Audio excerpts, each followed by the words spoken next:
au début d'une nouvelle période où nous nous rencontrerons, pas très souvent, mais malgré tout un peu, et où nous aurons l'occasion de nous pencher soit sur des textes sacrés importants, soit sur des enseignements de sages modernes, soit tout simplement sur des problèmes qui se posent à nous au cours de la sadhana, c'est-à-dire de la discipline spirituelle, du chemin de l'homme à la recherche de sa foi, à la recherche de sa vérité.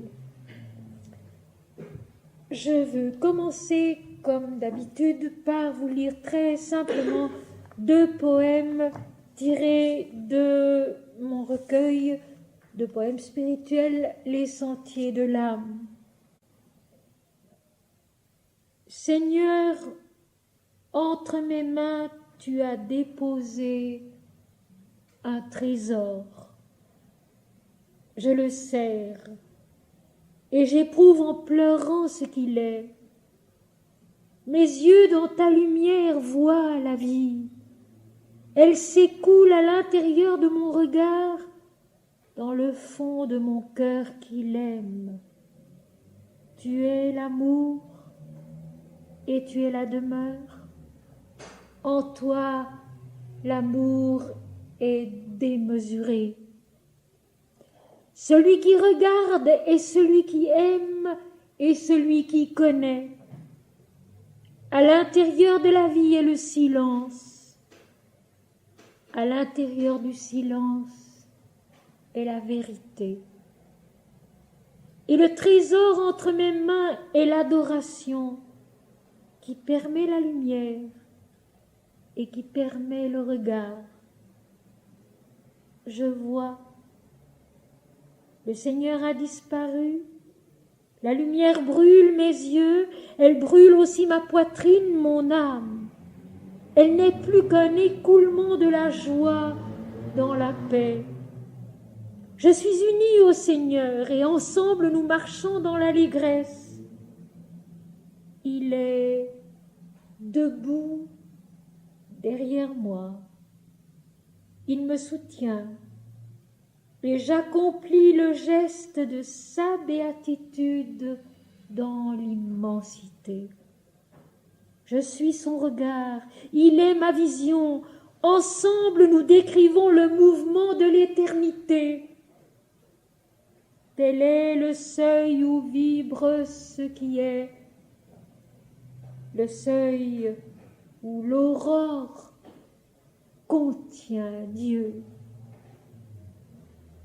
Tel est le seuil où vibre ce qui est, le seuil où l'aurore contient Dieu. Seigneur, entre mes mains, tu as déposé un trésor. Je le serre et j'éprouve en pleurant ce qu'il est.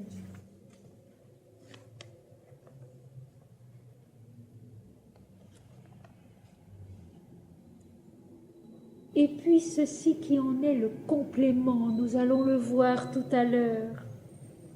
Seigneur, autour de mon âme, tu as noué la chaîne de la servitude bienheureuse. Mes yeux se sont clos à la vie, et je ne vois plus rien que ta sérénité. Ô face insondable où tout se transmue en joie, béatitude longuement cherchée, te voilà. Sur le sol dur je marche, et la corde à mon cou ne pèse pas plus qu'un fétu. Nus sont mes pieds dans l'hiver rude, nue est mon âme, dépouillés sont mon cœur et ma pensée. Comme ils sont devenus légers, eux tous, autrefois si lourds. Ta main, Seigneur, sur mon épaule s'est posée longuement, dans une étreinte volontaire et sûre, et j'ai fléchi sous son poids qui m'a délivré de ma pesanteur. Plus rien en moi désormais n'a d'autre poids que ton amour. Plus rien en moi désormais n'a d'autre poids que ton amour. Immense est la légèreté qui m'habite, ô Seigneur, démesurée ta tendresse qui me dévêt de toute autre valeur. Je vais tête levée, douce et docile à ta voix qui chuchote ou qui gronde avec les grandes eaux de ta splendeur. Et la terre est ton ciel, semé de ces clartés paisibles, tel un sentier que ton doigt dessine en la nuit. Ô calme obéissance où le cœur est comblé, j'ai gravi jusqu'à toi les marches de l'autel, et j'ai reçu la joie de tes mains pures. Ô calme obéissance où le cœur est comblé, j'ai gravi jusqu'à toi les marches de l'autel, et j'ai reçu la joie de tes mains pures. Mes amis, ce soir, pour notre première rencontre de la saison, j'ai pensé qu'il était peut-être précieux pour nous tous d'aborder d'abord un sujet très pratique, c'est-à-dire comment vivre la sadhana, comment mettre en pratique, comment jour après jour dans les existences qui sont les nôtres ici-bas où nous sommes, réaliser un peu de ce que nous disent les textes, les sages et les saints.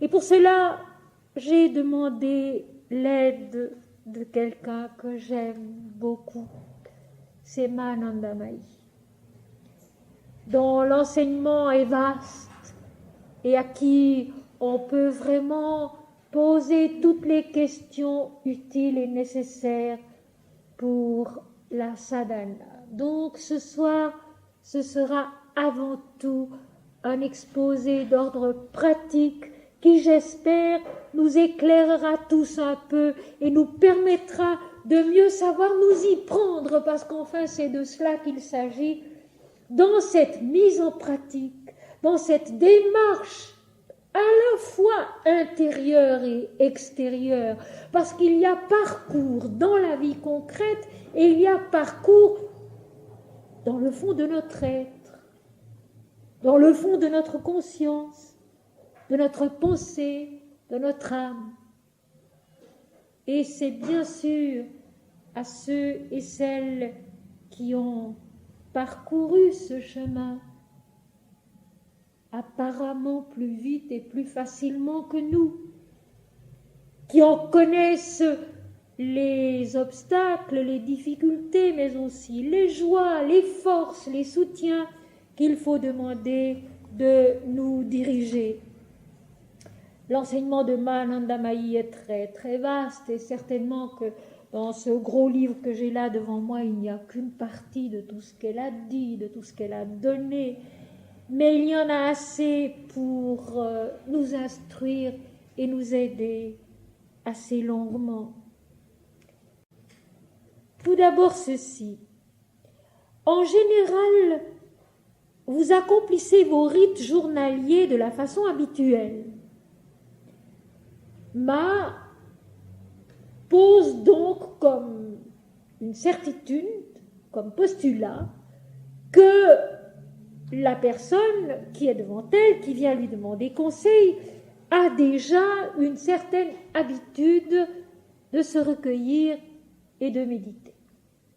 Une certaine habitude de chanter un nom du Seigneur Om Shri Ram, Jai Ram, Jai Jai Ram, ou bien Mon Seigneur et mon Dieu, ou bien Hari Krishna, ou bien Lakshmi ou un autre nom des dieux hindous, ou bien tout simplement Jésus-Christ, Fils de Dieu, notre Seigneur. Donc, Ma pose comme condition préalable l'habitude déjà chez celui ou celle qui vient la voir et l'interroger. Vous accomplissez vos rites journaliers de la façon habituelle. Et il se passe souvent beaucoup de temps pendant lequel, très régulièrement, avec obéissance, nous accomplissons tout simplement nos devoirs religieux chaque jour. Prier, chanter le nom de Dieu, chanter la louange du Seigneur, lire un peu dans un texte sacré qui nous est cher.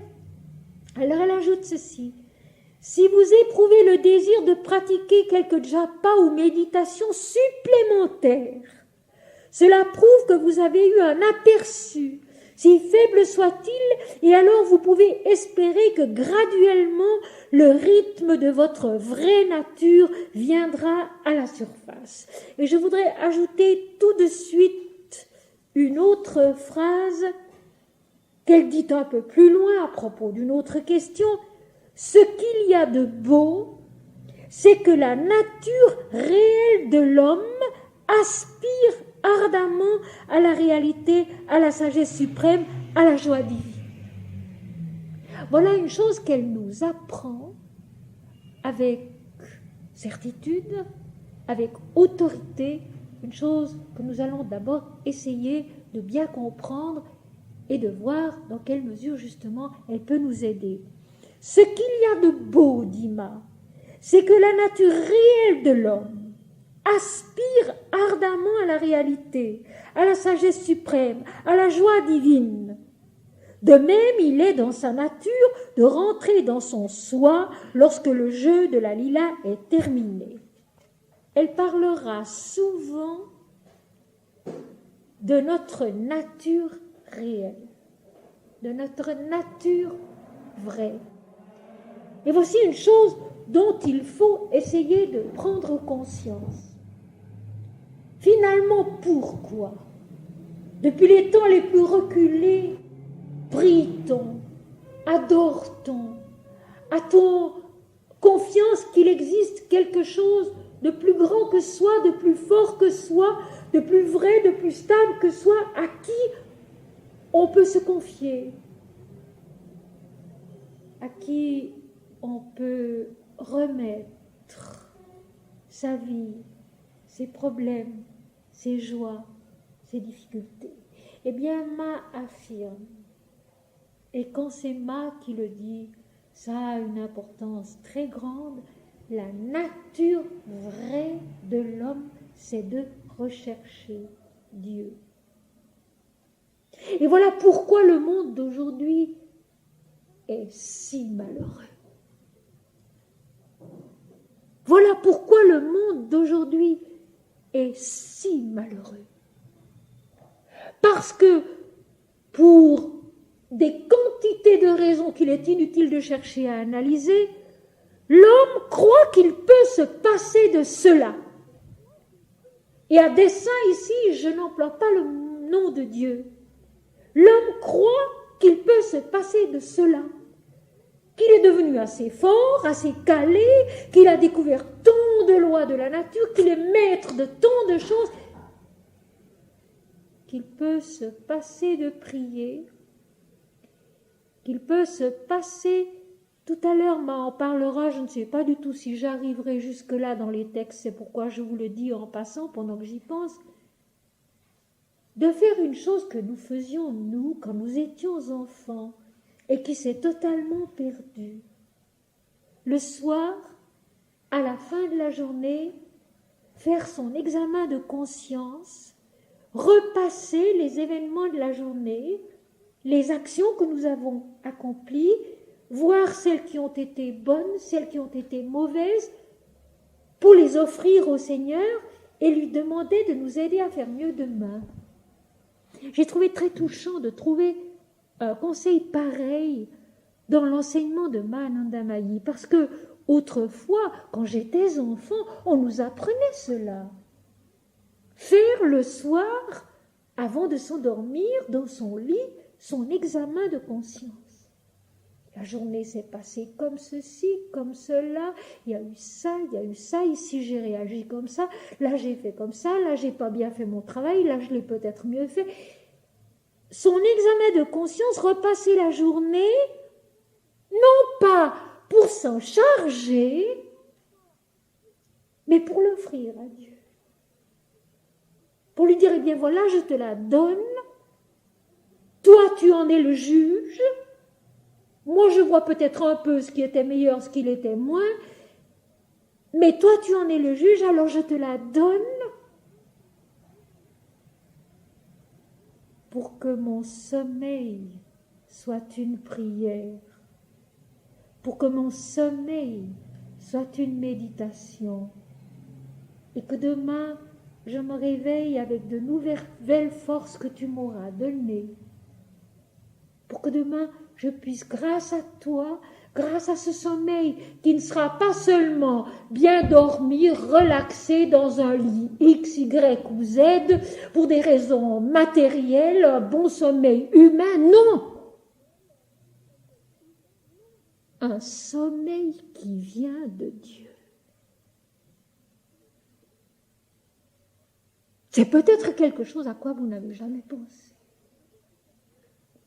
Un sommeil qui vient de Dieu.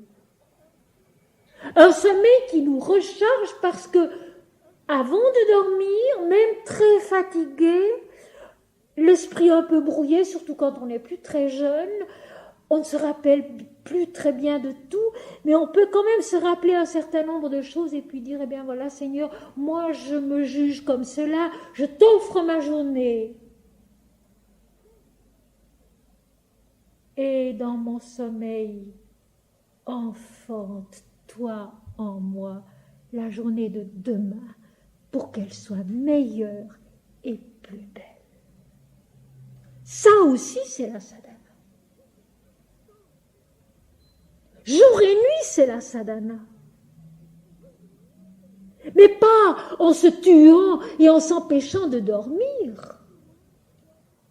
Le sommeil a été donné à l'homme. Mais le sommeil aussi vient de Dieu et est divin. Tout à l'heure, Ma ne fera que le répéter, comme je le répète moi-même toujours, tout est Dieu. Tout est un et tout est Dieu. En tout homme, il y a Dieu. Elle va même plus loin. Elle dit, en tout homme, il y a Shiva, et en toute femme, il y a Gauri, c'est-à-dire la Shakti de Shiva. Dieu est partout, Dieu est tout. Il est aussi notre sommeil. Y avons-nous jamais pensé? Y avons-nous jamais pensé? Cet examen de conscience le soir avant d'aller dormir qui fait qu'on met les choses en ordre en soi et puis qu'on prend peut-être la résolution de ne plus faire demain ce qu'on a fait aujourd'hui dans certains cas. Et puis surtout donner sa journée au Seigneur pour que dans le sommeil, il prépare la journée de demain. On nous disait bien autrefois, oh, si vous n'arrivez pas à terminer un problème ou un devoir le soir, vous êtes trop fatigué, allez dormir, demain matin vous le résoudrez tout seul. Et c'est vrai. Si c'est vrai pour ça, c'est encore beaucoup plus vrai pour la vie de Dieu en nous, chaque jour. Seigneur, ce soir, je suis trop fatiguée pour y voir clair. Demain, je verrai clair grâce à toi. Et poser sa tête sur l'oreiller en sachant, comme le disait un sage de l'Inde, que notre sommeil est le samadhi. Mon sommeil est le samadhi. Mon sommeil est l'extase. Mon sommeil est un abandon à cela, à celui qui fait tout pour notre bien.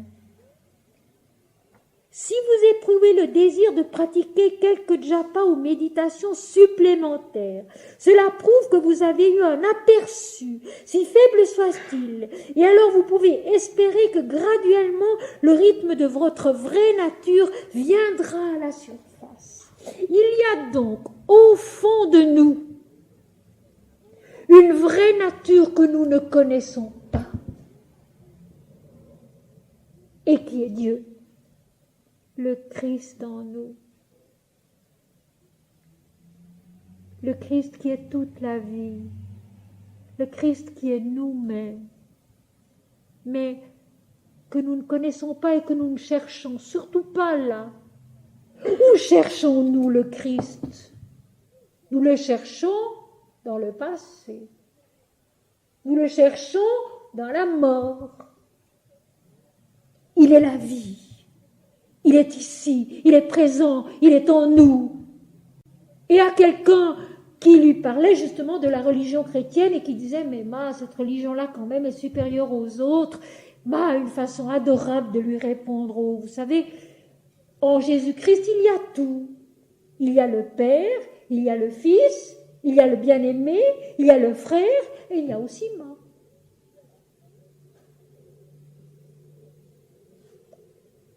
Tout est un et tout est Dieu.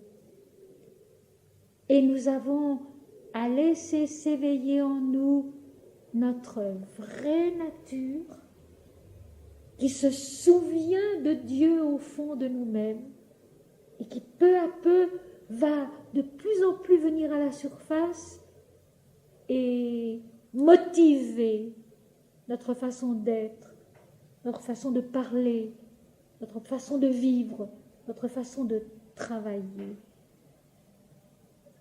Ce n'est plus l'homme avec son intelligence, avec ses raisonnements, avec ses déductions, avec ses décisions, avec ses ambitions, avec ses tâches qui décide, c'est autre chose en nous. Et je vais vous dire quelque chose qui est beau, qui est réconfortant, mais qui va vous surprendre.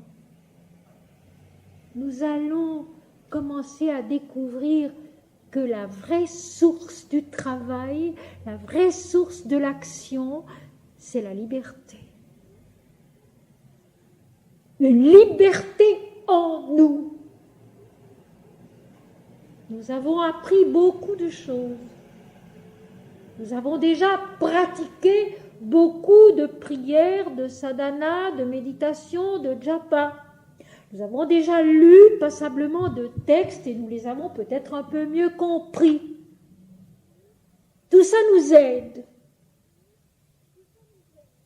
Un jour, dans un éveil spontané, comme dit Ma, parce que dans une méditation, on a envie de rester un moment de plus, on éprouve le besoin de chanter le nom de Dieu quelques fois de plus, mon Seigneur et mon Dieu, notre Père qui es aux cieux, quelques fois de plus, une liberté en nous est venue rompre le rythme du rite et a imposé sa nature profonde qui est l'aspiration à notre vérité, à Dieu en nous.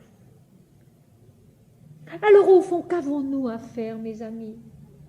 Nous avons à nous conduire de telle façon que nous nous permettons à nous-mêmes de découvrir cette liberté et de vivre de cette liberté. Et au lieu que cela déclenche en nous une vie désordonnée, sans discipline, au contraire, nous allons nous apercevoir que notre vie va devenir de plus en plus disciplinée, de plus en plus astreinte de l'intérieur, non pas ascétique, non pas sombre, triste, en se défendant mille choses, mais disciplinée.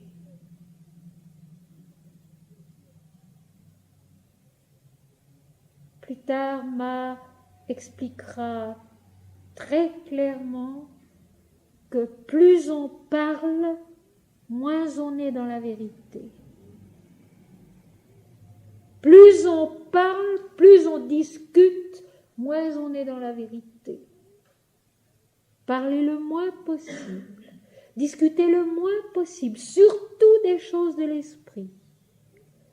Répondre très peu, se taire, se recueillir. Eh bien, je vous dirais que ça, justement, c'est cette liberté de l'esprit en nous qui nous en donne la force et la possibilité.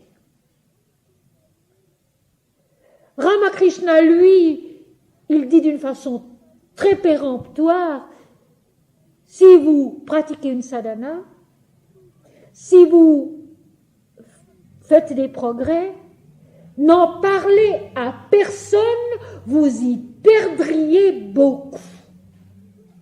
C'est un fait.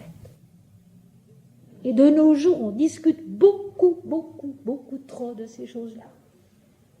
J'ai eu telle expérience, toi tu as eu celle-là, moi j'ai fait ceci, toi tu as fait cela. Finalement, c'est très mauvais parce qu'on ramène sur le plan mental ce qui justement doit nous permettre de nous élever au-dessus du plan mental, au-delà du plan mental. Cela doit se passer dans le silence entre notre vraie nature qui est Dieu et nous. Et garder au fond de soi ce petit moment précieux où tout d'un coup la méditation habituelle a débordé.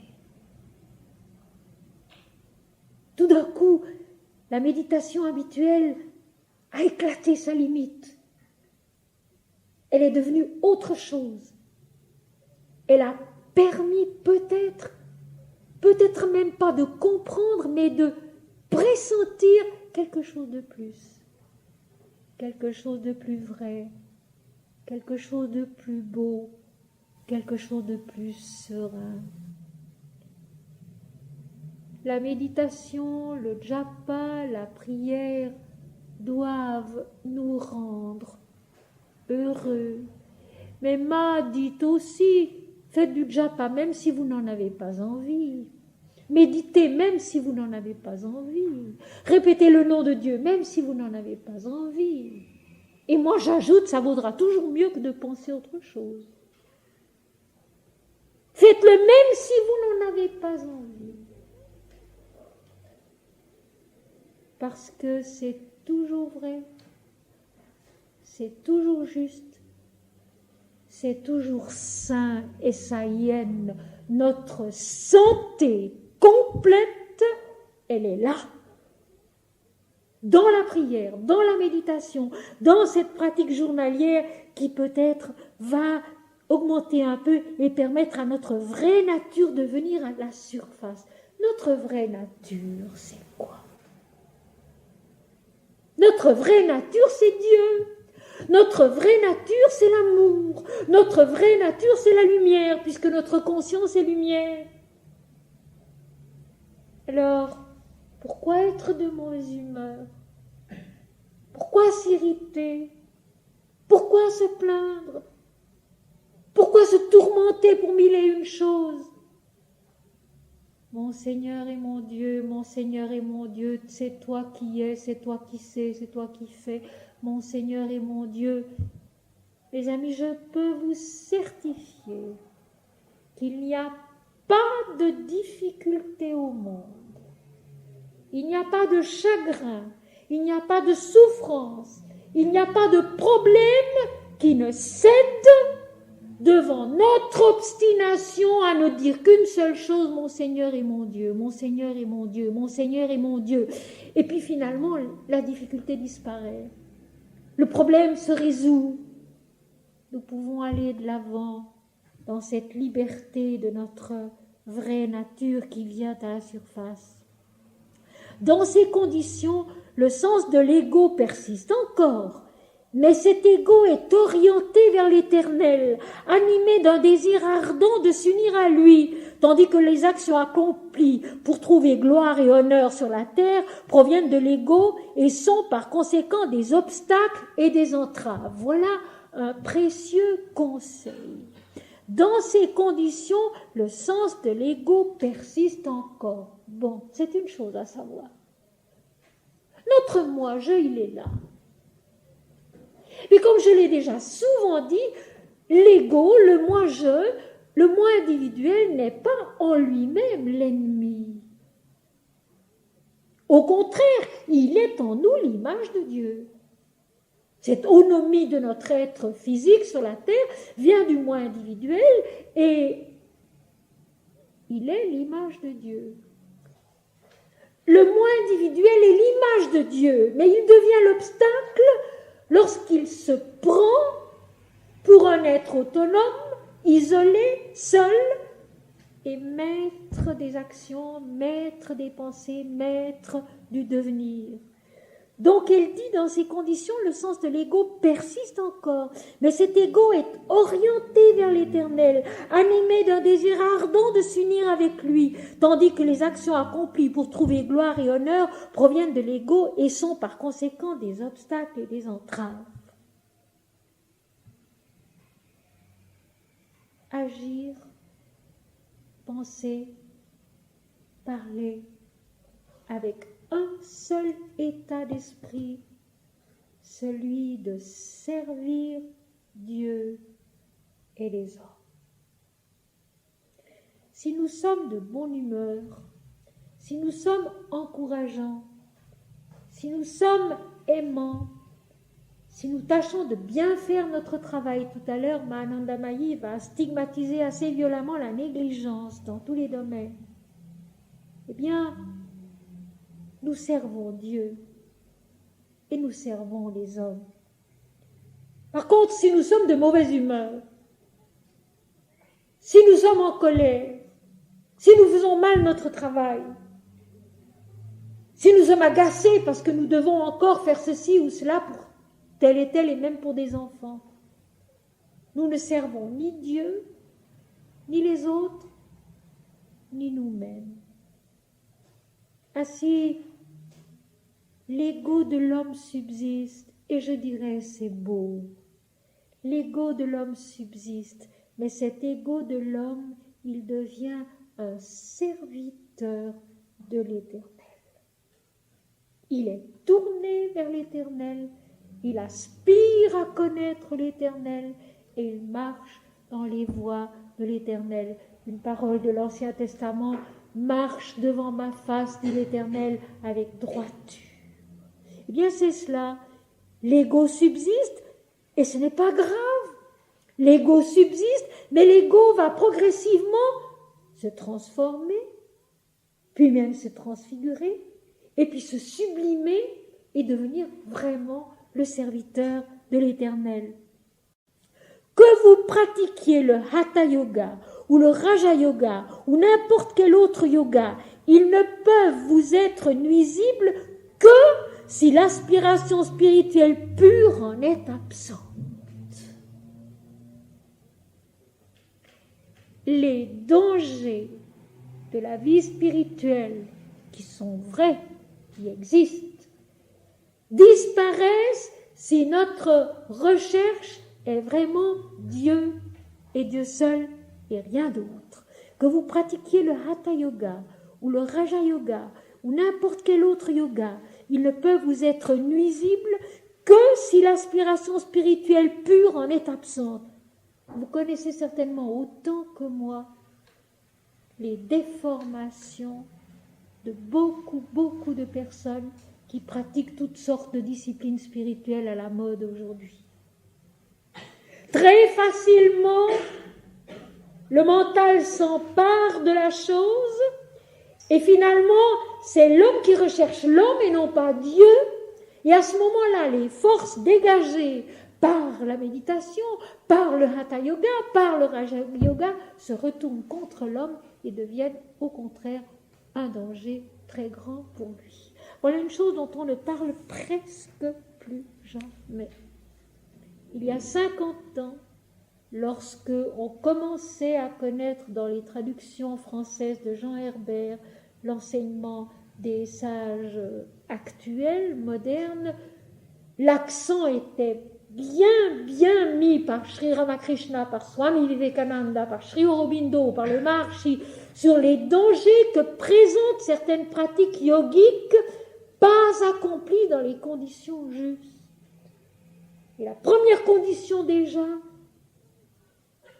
c'est le yoga pour Dieu et pas pour l'homme.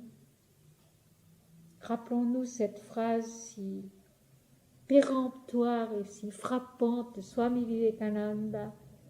Le yoga sans Dieu, c'est comme la tragédie de Hamlet sans Hamlet. Cela n'a pas de sens.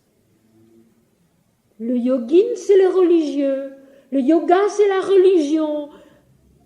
Yoga, yogin, a une racine commune avec jungere en latin qui veut dire joindre, lier, unir ensemble. Et religion vient de religare qui veut dire joindre, lier, unir ensemble. C'est donc le même mot. Si notre aspiration de Dieu est sincère et constante, aucun yoga ne peut nous faire de mal, aucune recherche ne peut nous tromper, parce que l'aspiration nous pousse vers notre vraie nature et donc vers la vérité. Si en prenant des postures, asana, vous avez accédé au propre rythme de la nature, vous verrez que tout se déroulera sans heurts et spontanément. À quel signe peut-on le reconnaître? À ce qu'on éprouve un profond contentement, le sentiment de jouer, et à ce que le souvenir de l'un est constamment présent. Voilà une indication précieuse.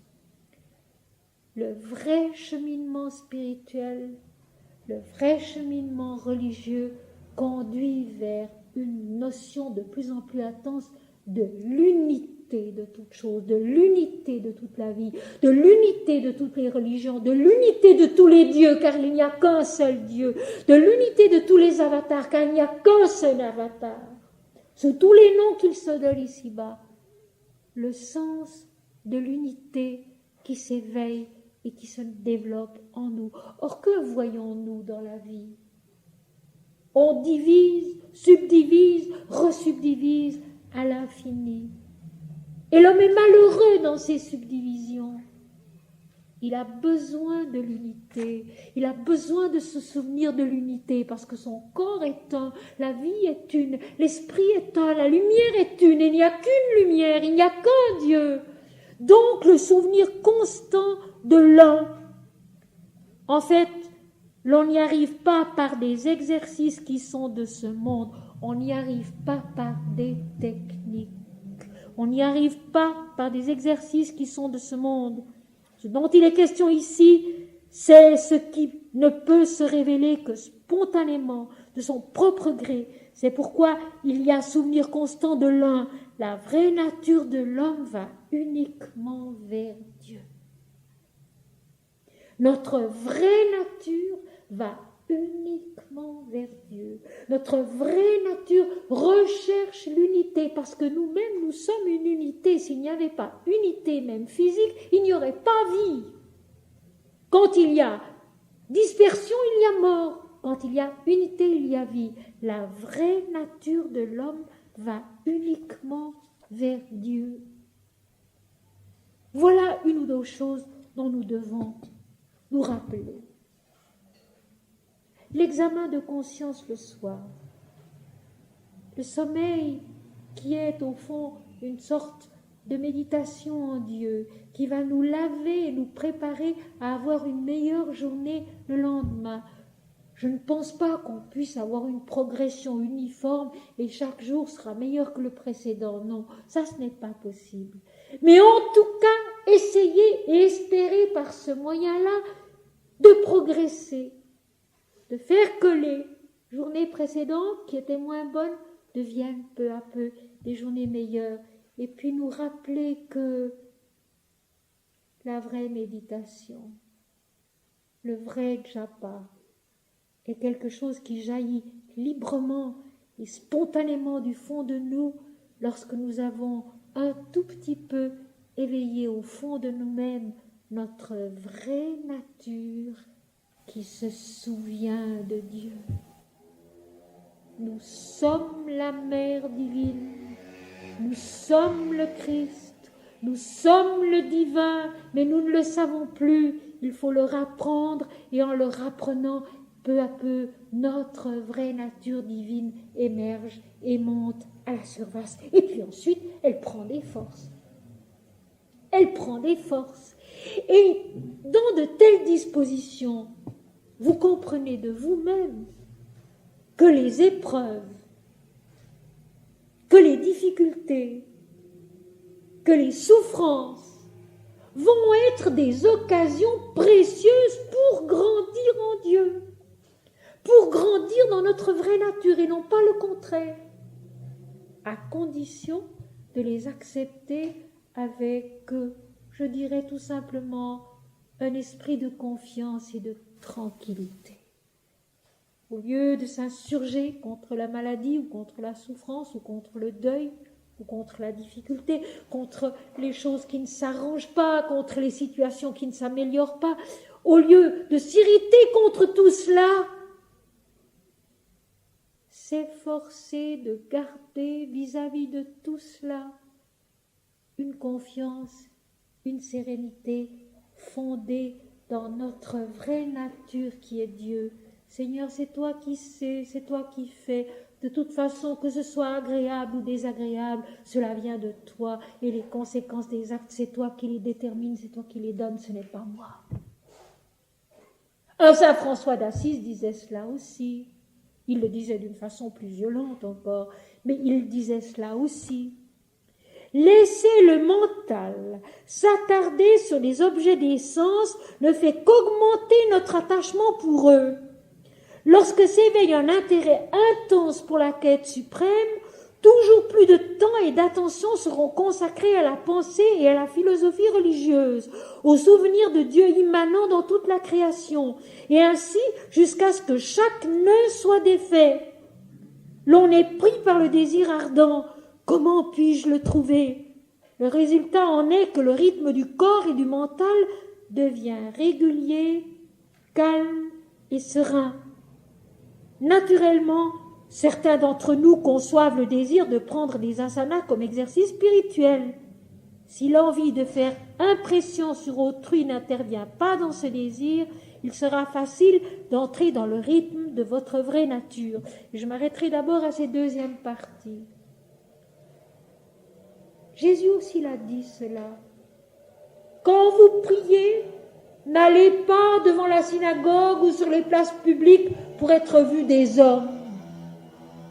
Mais quand tu pries, entre dans ta chambre, ferme ta porte, ferme tes sens aux objets des sens, entre en toi-même. Et là, dans le secret, le Père qui voit dans le secret et qui sait de quoi tu as besoin avant même que tu le lui demandes, te le rendra.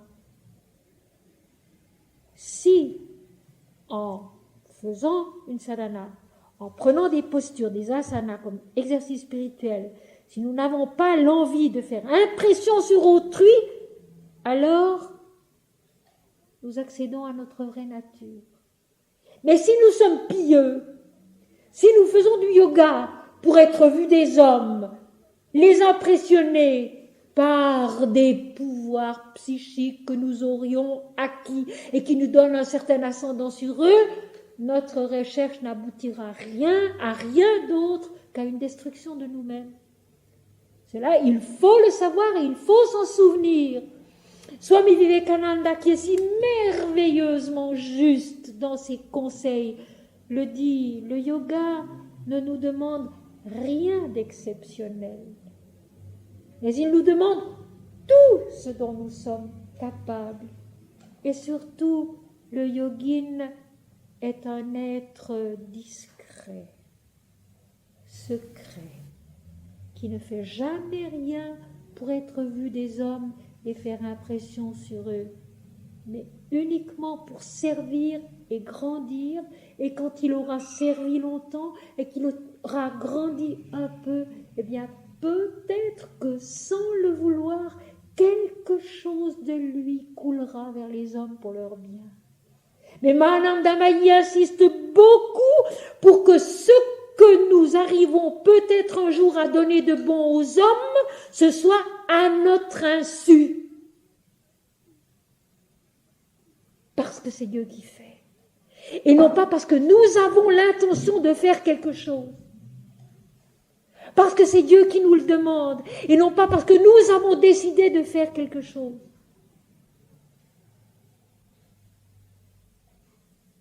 Si un travail nous est demandé un jour dans le monde, dans ce sens-là, il doit ne venir que de Dieu seul, alors que la personne humaine s'est vraiment effacée de sa propre conscience, agir sans aucune espèce d'idée d'importance personnelle pour le service de Dieu et des hommes, et c'est tout. Alors on est aussi suprêmement libre et léger, parce que le succès de l'entreprise importe extrêmement peu. Dieu est Dieu seul. Dieu est Dieu seul. Oh mes amis, si je pouvais ce soir simplement vous laisser cela. Dieu est Dieu seul. Dans tout ce qu'on est, dans tout ce qu'on fait, dans tout ce qu'on est amené à décider, dans tout ce qu'on essaye, Dieu est Dieu seul. Et c'est ainsi que ce sera bien, que ce sera bon pour chacun et pour tous. Donc, une chose encore, ne jamais prier, ne jamais faire des exercices yogiques pour épater les autres. Et puis une chose encore, qui est plus difficile encore, ne jamais se sentir supérieur parce qu'on a en soi-même une soif spirituelle et une recherche spirituelle. Nous ne sommes pas meilleurs que les autres pour cela. C'est une chose aussi dont il faut se garder. C'est un travail que je fais parce que je ne peux pas faire autrement. Seigneur, fais qu'il soit vrai, fais qu'il soit pur, fais qu'il soit beau, mais que je n'en retire aucune vanité, sans aucune idée d'importance personnelle. Laisser le mental s'attarder sur les objets des sens ne fait qu'augmenter votre attachement pour eux, c'est vrai. Il faut oublier les choses. On doit les faire et puis les oublier. Lorsque s'éveille un intérêt intense pour la quête suprême, Mananda Mayi dit, vous pouvez demander quelque chose à Dieu, mais demandez Dieu, rien d'autre. Vous pouvez demander quelque chose à Dieu, mais demandez Dieu, rien d'autre. Lorsque s'éveille un intérêt intense pour la quête suprême, toujours plus de temps et d'attention seront consacrés à la pensée et à la philosophie religieuse, au souvenir de Dieu immanent dans toute la création, et ainsi jusqu'à ce que chaque nœud soit défait. L'on est pris par le désir ardent, comment puis-je le trouver ? Le résultat en est que le rythme du corps et du mental devient régulier, calme et serein. Et vous savez ce qu'il y a de merveilleux, c'est que alors qu'au début on a l'impression qu'on a vraiment beaucoup de peine à trouver un peu de temps pour se recueillir, pour méditer, pour lire un passage dans un livre sacré, eh bien peu à peu, à mesure que la soif grandit, à mesure que le besoin vient d'augmenter la méditation, la lecture, le japa, d'écouter Dieu quelquefois simplement, sans rien penser, sans rien faire, d'être là, d'écouter Dieu simplement. Les circonstances s'arrangent.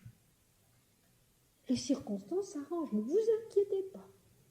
La famille n'est pas d'accord, aucune importance. Ça s'arrangera très bien. Et vous vous apercevrez tout d'un coup que, alors qu'on ne vous laissait jamais tranquille, on vous laisse tranquille. Et vous vous apercevrez aussi que, alors qu'avant on vous harcelait de questions, on ne vous en pose plus. L'esprit souverain règne et fait. Le temps qu'on peut consacrer à la méditation augmente, oui, on a plus de temps, on veut avoir plus de temps, et puis l'entourage cède. Non pas parce que nous avons fait pression sur lui, justement parce que nous n'avons pas voulu faire pression sur lui. Nous n'avons pas voulu dire, écoutez, j'ai envie d'être tranquille à telle heure, de telle à telle heure. Non, on n'a rien demandé. On n'a rien demandé. On a continué à être au milieu de sa famille ce qu'on doit être. On a fait son travail comme on devait le faire. On n'a rien demandé, rien dit. Et je sais qu'il y en a qui ont fait cette expérience-là, des personnes qui sont ici. Et puis, on nous laisse tranquilles. Puis, le temps se trouve. Et puis, la disposition intérieure devient tellement forte que finalement, même au milieu des autres, il arrive qu'on médite, sans que personne s'en aperçoive. Même au milieu des autres, on chante le nom de Dieu, sans que personne s'en aperçoive, ou tout au moins sans que ça gêne qui que ce soit. La puissance de l'esprit est un fait. Il faut en faire l'expérience. Si votre but est le suprême, l'ultime, votre vraie nature vous fera progresser. Ce que je viens de dire, cela se fait parce que notre vraie nature, c'est l'esprit, c'est la lumière. Il y a des vagues dans la vie qui emportent et d'autres qui ramènent. Ceux qui peuvent s'abandonner seront pris par lui. Sous l'aspect de la vague, il vous tend la main et il vous appelle. Viens, viens, viens. Il vient nous prendre par la main positivement et il nous dit, viens, viens, viens. Et voici quelqu'un qui pose une question. Comment pouvons-nous tirer un profit spirituel d'une action? Écoutez bien parce que c'est très utile. En accomplissant une action pour elle-même et pour rien d'autre. En s'engageant dans le karma yoga, c'est-à-dire dans l'action juste, en union avec Dieu, faire l'action pour que l'action soit bien faite, et c'est tout. Aussi longtemps que se cache le désir de se distinguer, c'est du karma boga, c'est-à-dire travailler pour sa propre satisfaction. L'on fait alors un travail pour jouir des fruits en raison du sens de prestige qu'il apporte. Mais si l'on renonce aux fruits, cela devient du karma yoga. Faire l'action uniquement pour qu'elle soit parfaite. Quelle qu'elle soit. Que ce soit enlever la poussière, récurer une cuisine, soigner un enfant ou un malade, donner des cours, travailler dans un secrétariat, faire l'action pour la perfection de l'action et c'est tout. Aimer pour la perfection de l'amour et c'est tout. Servir pour la perfection du service et c'est tout. Vous sentez la liberté que cela donne? L'action pour la perfection de l'action. Puis le reste, les conséquences, le résultat, ne nous intéresse pas. Il sera, ce résultat, ce que Dieu veut qu'il soit en nous. Et c'est ceci que je veux dire quand, à propos des paraboles du Christ, je dis le seul gain de l'homme, c'est la connaissance de Dieu. Le seul gain de l'homme, c'est la connaissance de Dieu. Tout le reste peut partir, tout le reste peut tomber, tout le reste en fait n'existe que très relativement. Donner une leçon dans un collège, dans une école, pour que la leçon soit belle, soit bonne, soit parfaite. Faire un travail manuel pour que le travail soit bien fait, parfait, durable. Soigner un enfant pour que ses soins soient parfaits, désintéressés, pleins d'amour. s'occuper d'un malade, sans savoir du tout si on arrivera à le guérir, mais en faisant tout ce qu'on peut le mieux possible. Et c'est tout. Ça, c'est du karma yoga. C'est-à-dire, apparemment contradictoirement, des actes qui sont sans karma. Accomplir des actes qui sont sans karma, c'est ça le karma yoga. C'est accomplir des actes qui sont sans karma, c'est-à-dire qui n'entraînent pas des conséquences de cause à effet. La cause, c'est la perfection. Les résultats, c'est la perfection. L'effort entre deux, c'est le chemin qui conduit de la perfection à la perfection. Or, la perfection, c'est Dieu, et la perfection, c'est Dieu. Donc, de Dieu à Dieu, dans un travail. J'ai l'air de m'amuser en vous disant ces choses-là, mais elles sont tellement vraies. Tellement vraies. Et puis, ceci, cette parole de la Bhagavad Gita, dans l'action, voit l'inaction. Et dans l'inaction, voit l'action. Mes amis, c'est merveilleux cela quand on est très fatigué. Quand on est très fatigué, qu'on n'en peut plus et qu'on a beaucoup à faire. Voir l'inaction dans l'action repose. Faire les choses en se disant, mais je ne fais rien, je chante Dieu. Ça repose. On se recharge. Et dans l'inaction, dans apparemment l'arrêt de l'action, le repos, voire l'action. Et je me rappelle que très jeune yogine, alors que personne autour de moi ne savait que je faisais un yoga intérieur, j'avais dit une fois à un pasteur qui était venu nous trouver, où vous savez, moi au fond, le moment de la journée où je travaille le mieux et le plus, c'est pendant que je me repose. Ça l'avait beaucoup frappé. Et je n'avais pas donné d'explication, bien sûr. Mais c'est un fait. Souvent, dans un moment de répit, de repos, soudain, il s'est passé beaucoup de choses. Les artistes savent cela, les poètes savent cela. Ils savent très bien que dans un moment où apparemment il ne s'est rien passé, soudain, ils ont reçu une inspiration. Et que cette inspiration, ils vont pouvoir l'exprimer. Ce sont des choses qu'on peut comprendre et qui sont précieuses. Dans l'action, on voit l'inaction. Quand on est débordé, qu'on est vraiment comme une journée sur le toit qui tourne et qu'on ne sait plus de quel côté aller, tellement il y a de choses à faire.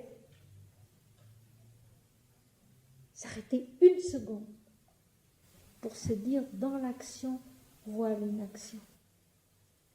Tu es immobile au milieu d'un jeu et c'est Dieu qui le fait. Et c'est vrai. On se ressaisit de cette façon-là. On se décharge, on dépose. Venez à moi, vous tous qui êtes fatigués et chargés, et je vous soulagerai. C'est la même chose. Comment donc pouvons-nous tirer un profit spirituel d'une action? En accomplissant une action pour elle-même, en s'engageant dans le karma yoga, qui est donc l'action sans karma, c'est-à-dire sans conséquence, une action accomplie en union avec Dieu, qu'on donne à Dieu, qui ne nous appartient pas, dont on s'allège, on la lui donne pour qu'il la rende parfaite. À ce moment-là, elle porte ses fruits spirituels. Aussi loin que se cache le désir de se distinguer, c'est du karma bhoga, c'est-à-dire travailler pour sa propre satisfaction. On fait alors un travail pour jouir des fruits de l'action en raison du sens de prestige qu'il apporte. Mais si l'on renonce aux fruits, cela devient du karma yoga. Renoncer aux fruits, mes amis, c'est se souvenir que le seul fruit, c'est Dieu. Tout le reste peut nous être repris d'un instant à l'autre. Rien ne nous appartient, rien ne nous satisfait éternellement. Une chose qui nous fait plaisir un moment ne nous fait plus plaisir le lendemain. Le seul gain de l'action, c'est Dieu. Chanter Dieu pour Dieu et non pas pour soi-même. Aimer Dieu pour Dieu et non pas pour soi-même. Servir Dieu pour Dieu et non pas pour soi-même. Aimer les hommes, aimer tous les hommes pour Dieu et non pas pour soi-même. C'est du karma yoga. L'action juste qui n'entraîne pas de conséquences, bonnes ou mauvaises, parce qu'elle porte en soi son seul fruit qui est de grandir en Dieu. En servant, avec l'idée que l'on sert l'être suprême chez chacun, désirer la réalisation de Dieu n'est certainement pas un désir au sens habituel, mais il faut se dire « je suis ton instrument, daigne te servir de cet instrument qui est à toi ». En considérant toute manifestation comme l'être suprême, on parvient à la communion qui conduit à la libération. Quel que soit le travail entrepris, il faut l'accomplir de tout son être et dans l'esprit de « toi seul travaille ». Ramakrishna, lui, il dit « Dieu fait toute l'œuvre ». Et l'homme dit « je la fais ». De sorte que aucune affliction, détresse ou chagrin ne puisse se glisser en nous. Vous entendez bien? Quel que soit le travail entrepris, il faut l'accomplir de tout son être et dans l'esprit de « toi seul travail », de sorte qu'aucune affliction, aucune détresse, aucun chagrin ne puisse s'y glisser. Seigneur, c'est toi qui es. Seigneur, c'est toi qui sais. Seigneur, c'est toi qui fais. De quoi serais-je désolé? De quoi serais-je chagriné? Le chemin ne s'en va pas où j'avais pensé. Le chemin ne devient pas ce que j'avais cru comprendre ou espérer. Il est certainement meilleur ainsi, parce que c'est toi qui l'as déterminé, en te servant de moi pour y aller. Mais c'est tout. Quelque part, j'ai écrit une chose qui me paraît si juste et si précieuse à savoir, parce que c'est court. Rien ne te concerne, ô homme. Tout concerne Dieu. Et bien sûr, c'est une façon de penser, c'est une façon de s'exprimer qui ne nous est pas encore habituelle, mais il le devient assez vite. Assez vite. On vit pas à pas, en ayant l'impression, comme Ma le dira tout à l'heure d'une façon si belle, d'être un pèlerin sur la route de l'immortalité. Un pèlerin sur la route de l'immortalité. L'immortalité qui est en nous, à chaque instant. L'éternité, la résurrection qui est possible en nous à chaque instant. La Genèse, Noël, la Passion, Pâques, l'Ascension, la Pentecôte, l'Apocalypse n'appartiennent pas au temps, n'appartiennent pas à l'histoire ni à la géographie. Ils sont en nous. Comme le Veda et le Vedanta, la connaissance dans un monde créé, Veda et le Vedanta, la connaissance de l'un, sont continuellement ensemble en nous.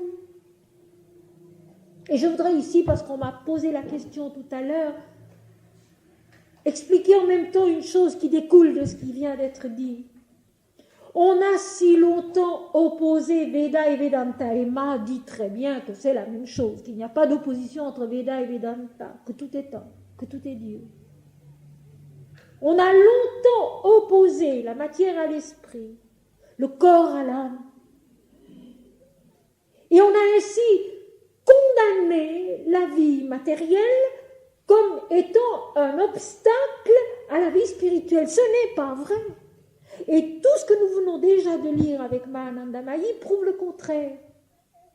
Le corps est l'âme. L'âme est le corps. Tout est né de l'esprit, fait de l'esprit, promis à s'accomplir dans l'esprit. Ici-bas, le corps ne serait pas sans l'âme et l'âme ne serait pas sans le corps. Servir, œuvrer pour la perfection de l'œuvre seulement, c'est rétablir la fusion des deux. Mon corps travaille parfaitement grâce à l'âme qui est en lui. Mon âme s'éveille et se révèle dans mon corps grâce à ma nature réelle qui se révèle par l'âme. Ils sont un.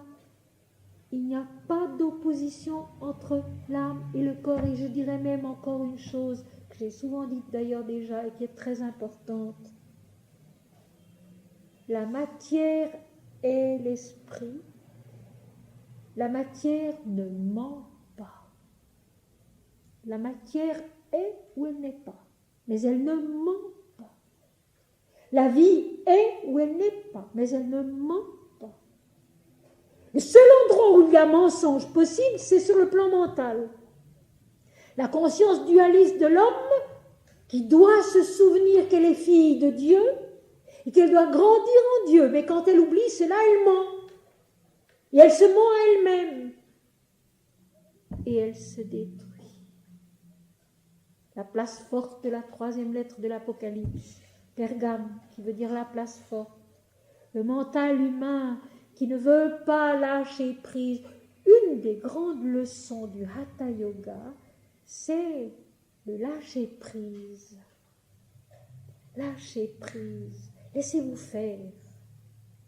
Donnez-vous, abandonnez-vous, laissez-vous faire. Laissez-vous transformer. Ne vous cramponnez pas à vos idées, à vos efforts, à vos exercices. Laissez-vous faire. Laissez-vous traverser par cette force qui va vous transformer. La matière ne ment pas. Elle est l'esprit. Et la matière retourne à la lumière. Et la matière retourne à l'esprit. Tout est un, tout est Dieu. La matière autant que l'âme. Et que notre intelligence mentale, si elle veut bien se souvenir qu'elle est née de l'esprit, faite de la lumière et promise à la connaissance de la toute-lumière. Tout est un. Voilà pourquoi les discussions ne sont pas utiles. Parce que quand on discute, on est sur le plan mental des dualités. On oppose des points de vue. Et je sais que dans l'ashram de Pondichéry, donc de Sri Aurobindo, qui était admirablement dirigé par la mère de l'ashram, qui s'occupait des disciples, de leurs problèmes, de leurs questions, de leurs sadhanas, mère refusait de discuter mentalement. Elle refusait les discussions mentales, parce qu'elle savait qu'elles ne conduisaient à rien. Vous avez un problème, vous avez une question à poser. Acceptez une réponse valable donnée par quelqu'un qui peut vous donner une réponse valable. Et puis chantez Dieu. La vraie réponse viendra. Chantez Dieu. La vraie réponse viendra. Nous comprenons les choses quand nous sommes mûrs pour les comprendre. C'est encore une question de croissance. Alors pourquoi s'impatienter? Alors pourquoi s'irriter? Parce qu'on ne comprend pas. Il y a des grands passages de la Bible qu'on met une vie entière à peut-être comprendre un peu une fois. Peu importe, on n'a pas besoin de tout comprendre.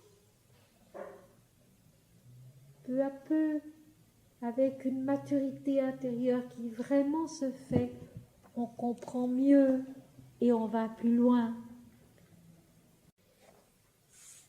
Ici, une remarque de Ma qui est importante.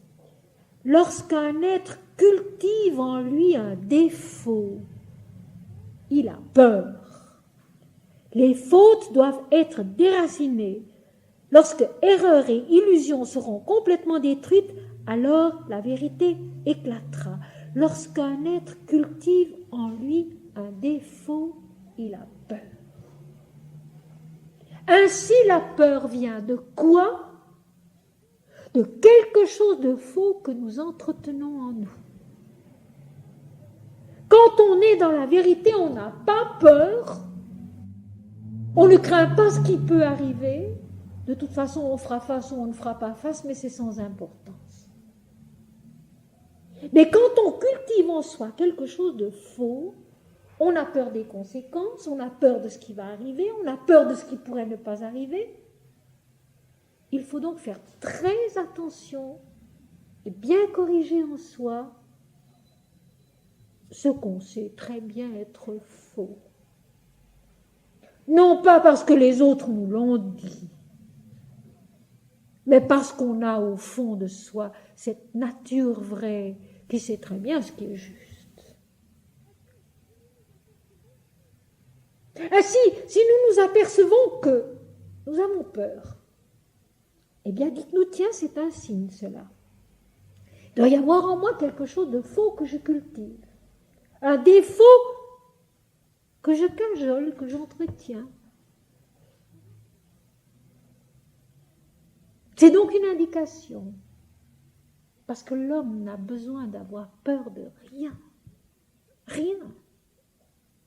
Rien ni personne ne peut nous faire de mal, quoi qu'il nous arrive.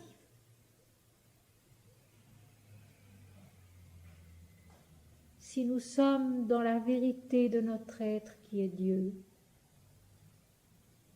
et que rien ni personne ne peut nous enlever. De nombreux exemples sont là, pas seulement de notre temps, mais depuis les temps les plus reculés. De nombreux exemples sont là d'êtres qui étaient devenus totalement indifférents à ce qui leur arrivait, même le pire, parce qu'ils étaient fondés en Dieu, dans la vérité. Donc, si nous nous apercevons que nous avons peur, dites-nous que c'est une indication. Disons-nous que c'est une indication. Il y a donc quelque chose de faux en moi que j'entretiens. Alors, Seigneur, éclaire-moi, montre-moi ce que c'est qui est faux et que j'entretiens. Et le Seigneur répond, et le Seigneur nous aide, et nous voyons clair, et nous sortons de notre erreur.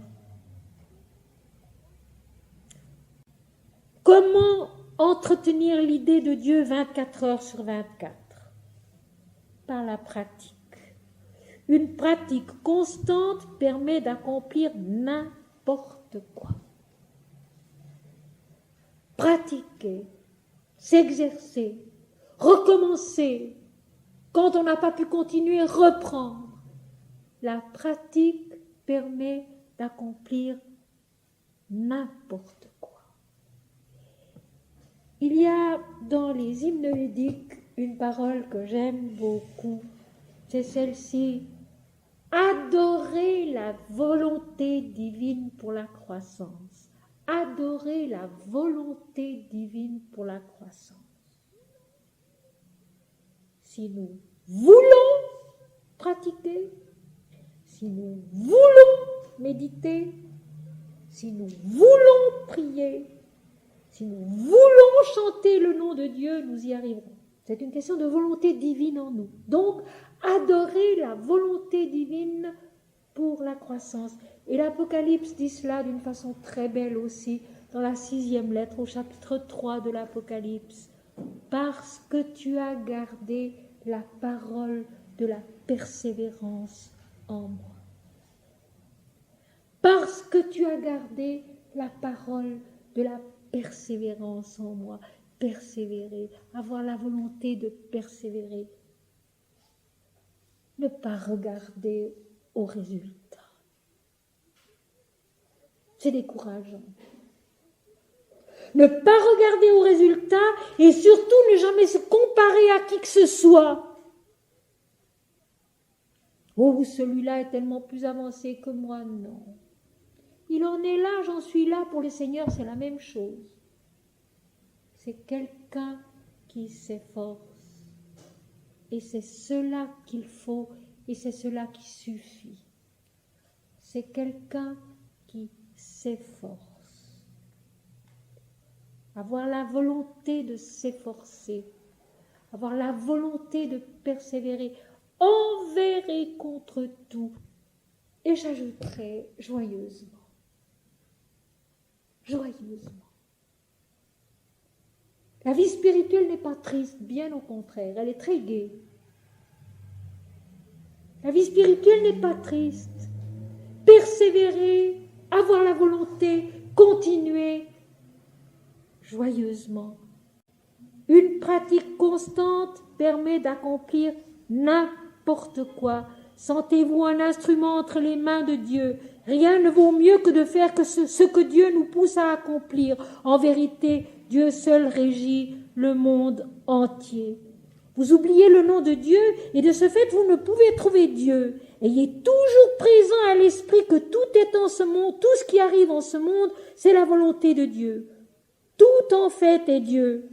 À l'état de veille, entretenez l'idée de Dieu. Vous oubliez le nom de Dieu et de ce fait, vous ne pouvez trouver Dieu. Oubliez Dieu. C'est le seul malheur qui puisse arriver à un homme. Oubliez Dieu. C'est le seul malheur qui puisse arriver à un homme.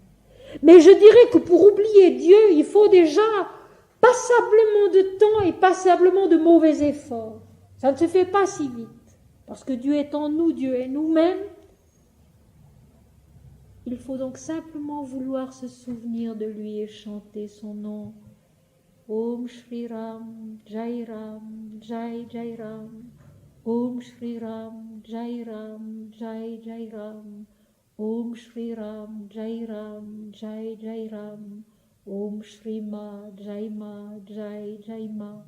Om Shri Ma, Jai Ma, Jai Jai Ma. Om Shri Ma, Jai Ma, Jai Jai Ma. Mon Seigneur et mon Dieu, notre Père qui es aux cieux, toi et toi seul. Et alors, nous avons des forces que nous ignorions.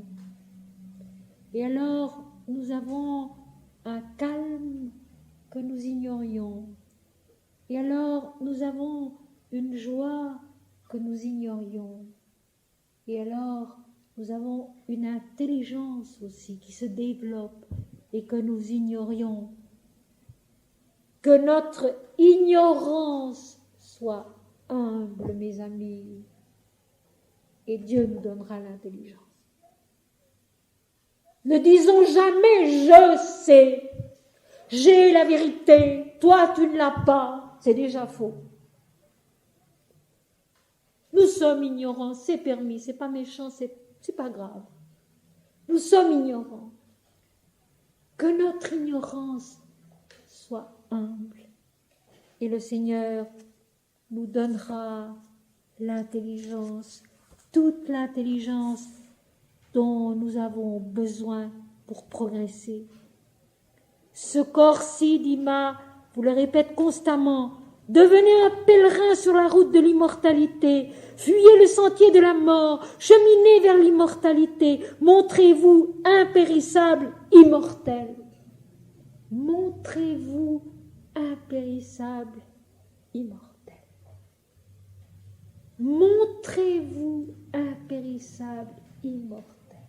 Soyez tellement persuadés que c'est Dieu seul qui est, à travers chacun et en nous-mêmes, que la vie n'a pas de fin, que la foi n'a pas de fin, que la recherche n'a pas de fin.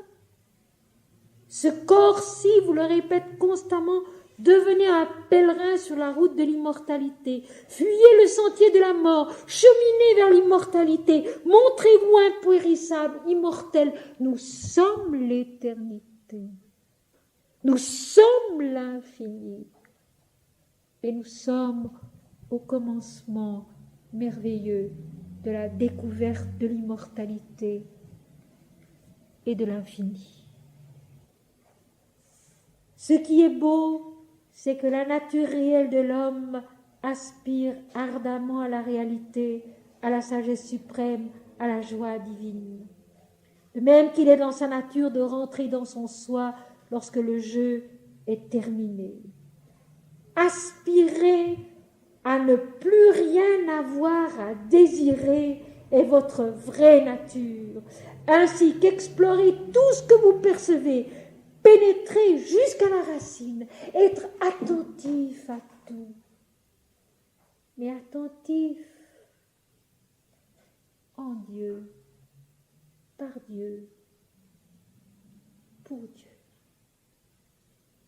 Seigneur, j'aimerais comprendre, mais que tu sois cette compréhension en moi. Seigneur, j'aimerais savoir, mais que tu sois cette connaissance en moi.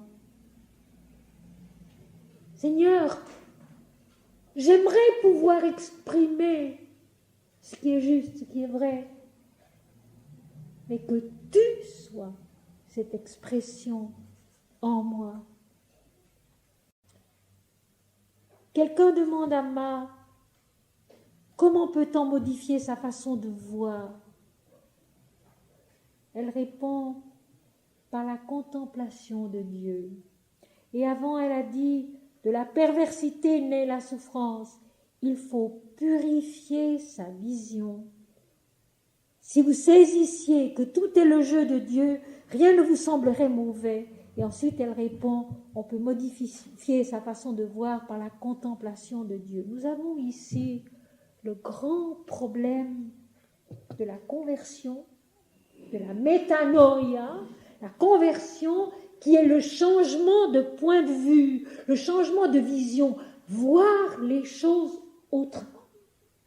Tout dépend de là. Tout dépend de la façon dont nous voyons les choses.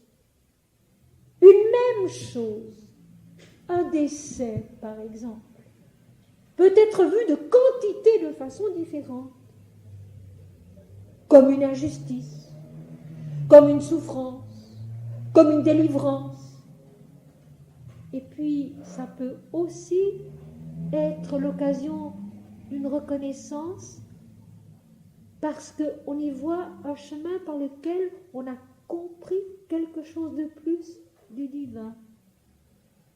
Tout dépend de la façon dont nous voyons les choses. Les sages de l'Inde ont l'habitude de dire « Je suis pour vous ce que vous voyez en moi.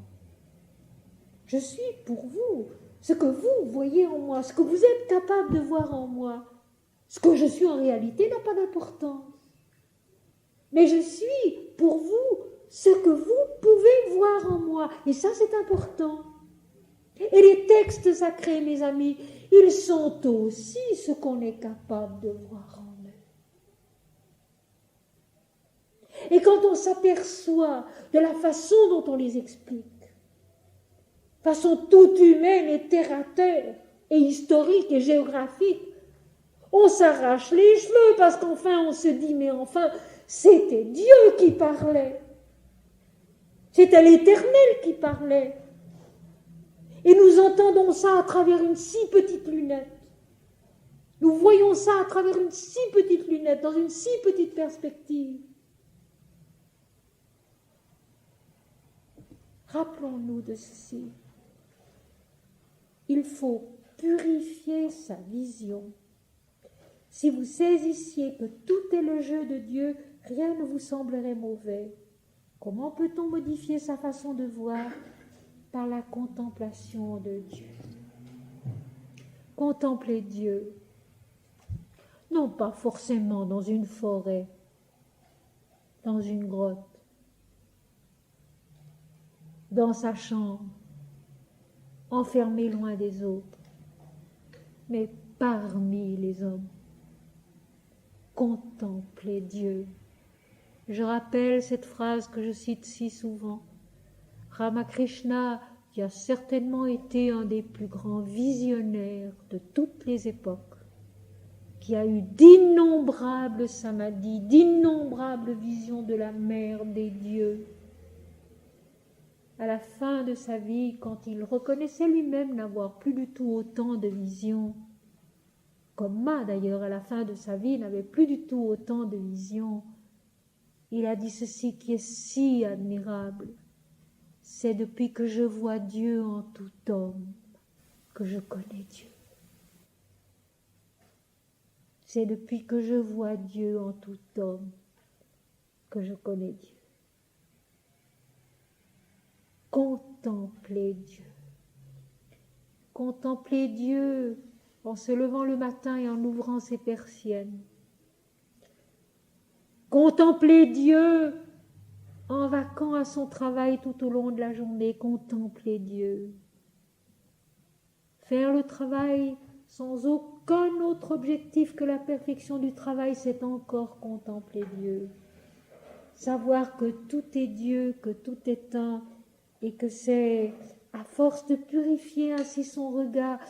Vous savez, c'est une des raisons pour laquelle je me coupe moi-même, mais c'est une des raisons pour lesquelles ce qui se passe à notre époque est tellement triste. La télévision, qui nous montre si rarement des choses belles, et tellement souvent des horreurs. Et pas seulement les horreurs du temps, des nouvelles politiques et autres, et des batailles, mais des horreurs pour le plaisir de montrer des horreurs.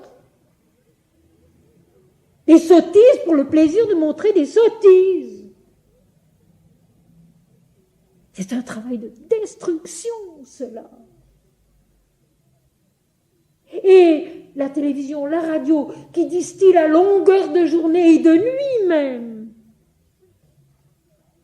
des stupidités, des sottises, des choses grossières, des choses qui font peur. C'est un travail négatif, cela, destructeur, auquel il faut vraiment dire non et dont il faut se défendre. Comment peut-on contempler Dieu quand il y a toujours une image à regarder? Une présence dans la maison dont on n'a pas envie, pas besoin. Comment peut-on écouter Dieu quand il y a toujours une radio qui parle ou qui chante et qui vous impose ce qu'elle dit ou ce qu'elle chante? Autrefois, quand on n'avait pas les radios, chacun avait sa chanson. Chacun avait sa chanson.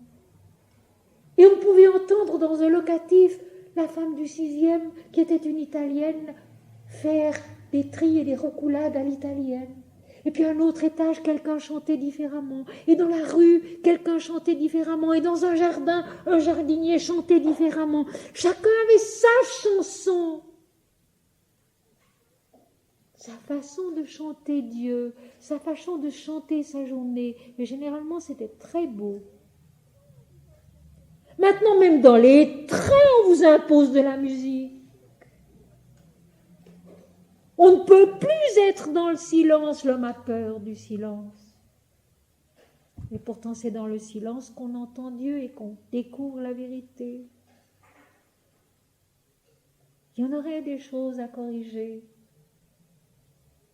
Alors, nous n'allons pas critiquer, nous n'allons pas honnir toutes ces choses qui se font et qui sont dangereuses pour l'humanité, nettement dangereuses.